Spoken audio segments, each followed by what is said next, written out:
अब हरियाणा सरकार के एक आदेश के बाद अपनी कड़ी मेहनत व खून पसीने से तैयार की गई गेहूं, सरसों व अन्य फसलों को मंडियों में बेचना अब आसान नहीं होगा।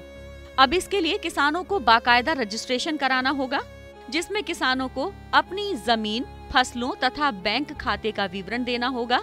आपको ये भी बता दें कि ऐसा ना करने पर आपकी फसल नहीं बिक पाएगी, क्योंकि राज्य सरकार ने अब इसे अनिवार्य कर दिया है और वर्तमान फसल पर इसे लागू भी कर दिया गया है।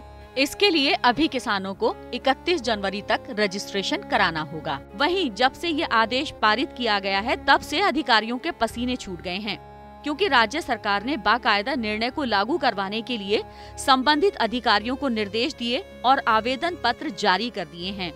समय पर किसानों का रजिस्ट्रेशन करवाने के लिए आनन फानन में गाँव में बाकायदा कैंप लगने शुरू हो गए हैं। क्या क्या करना होगा आपको ये भी जान लीजिए। अपनी फसल बेचने के लिए निर्धारित आवेदन पत्र के अनुसार रजिस्ट्रेशन करवाना होगा, जिसमें आपको अपनी जमीन का खसरा, खतौनी नंबर, रकबा, बोई गई फसल, आधार और बैंक खाता नंबर की पूरी जानकारी देनी होगी। और साथ ही साथ आपको अपनी ये इच्छा भी बतानी पड़ेगी कि आपको फसल का पैसा बैंक खाते में चाहिए या फिर आढ़ती के हाथ से नकद चाहिए। और जब आप ये जानकारी दे देंगे, तब सरकार के पास किसान और आढ़ती दोनों का पूरा ब्यौरा मौजूद रहेगा। अब आवेदन पत्र कितने प्रकार के होंगे ये भी बता देते हैं। किसानों को अपने रजिस्ट्रेशन के लिए फसल के अनुसार अलग अलग आवेदन करने होंगे। गेहूं, सरसों तथा अन्य फसल के लिए अलग अलग आवेदन पत्र किसानों को दिए जा रहे हैं। अब सवाल ये है कि इसके लिए आपको कहाँ जाना होगा।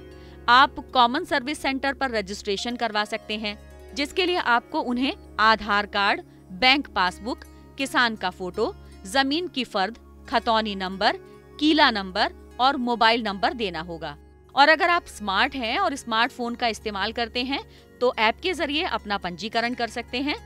कई बार हमारे किसान भाई क्या करते हैं कि जानकारी के अभाव में अपनी फसलों को औने पौने दामों पर बेच देते हैं, और इसी से बचने के लिए ये सारी प्रक्रिया शुरू की गई है।